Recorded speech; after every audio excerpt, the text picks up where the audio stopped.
كان عدوا لله وملائكته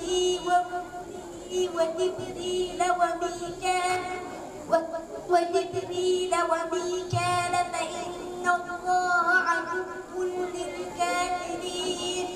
إن الله لا يخفى عليه شيء في الأرض ولا في السماء وأشداء على الكفار رحماء بينهم تراهم ركعا سجدا يبتغون فضلا من الله ورضوانا.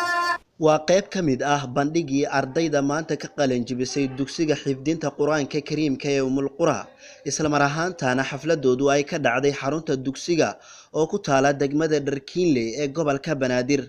iyadoona tirada maanta qalin jibisay ay ahaayeen 14 munaasabada qalin jibinta ayaa waxaa ka soo qayb galay culimooyin macallimiin iyo qaar ka mid ah waalidiintii dhalay ubadkii ka qalin jibiyay dugsiga xifdinta quraanka kariimka ee Ummul Qura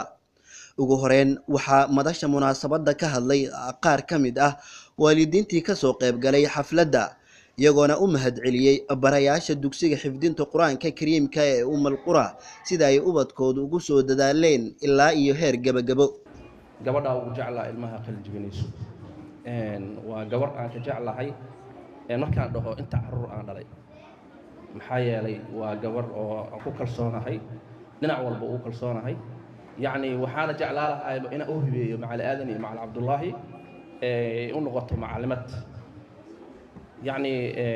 وادريبي كرتين قف أهبي أولادي معلمينها يعني وحنا قف دين تأدو جعل. لذا أنا أكره تبكات يوتيوب أما أرتيس أنا أكره تبرام قال تبني يسوع أما أرتيس كل قال تبني يسوع أما أرتيس جامعة قال تبني يسوع أو وجودا quruxdan iyo meelaha saan oo kale loo diyaariyay marka aad ka soo qayb gasho waxa ku galaysa runtii rajo iyo amal iyo dareen ah in wadankan kali uu leeyahay rajo iyo wanaag iyo horumar horta waxaan aad iyo aad ugu faraxsanahay ka soo qaybgalka wanaagsan ee aan ka soo qayb galnay quraanka kariimka ma sha Allah ciyaalkan waxaan aad ugu hambalyeeynaya boqolkiiba boqol iyo afarta quraanka ay dhameeyeen 14 arday ma sha Allah Allah barakeeyo fadligaas iyo juudigaasna waxa iska leh macana aadan iyo macana Abdullah wa rasuluhu amma ba'du wala liyal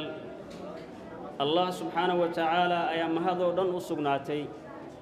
mar hadii nuskayn keenay tajamuc ama kulan aad u qiimo badan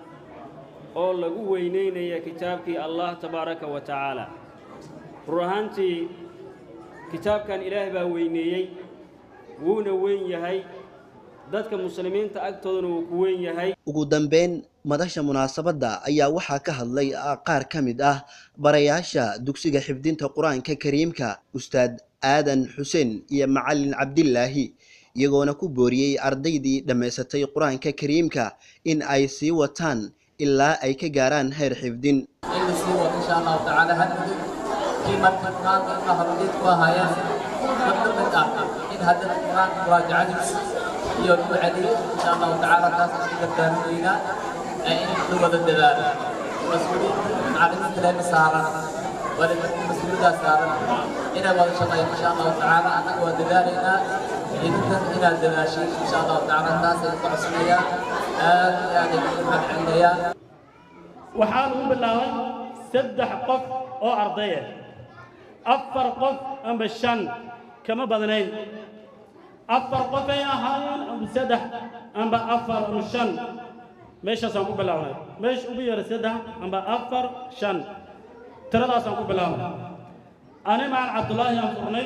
وحنكو شقين جرني قف صباح لي وكو شقين جرني قفنا جربتي إلهي درجة وحونه جارسية إن لبض أنا بأنا كو شقين ومدرستي آمان وقفل بالشقدي كلا أمها اسكسو داف درجة داس على نجارسية عبد القادر محمد عبد الله قسلاي ورك STN مقدشو.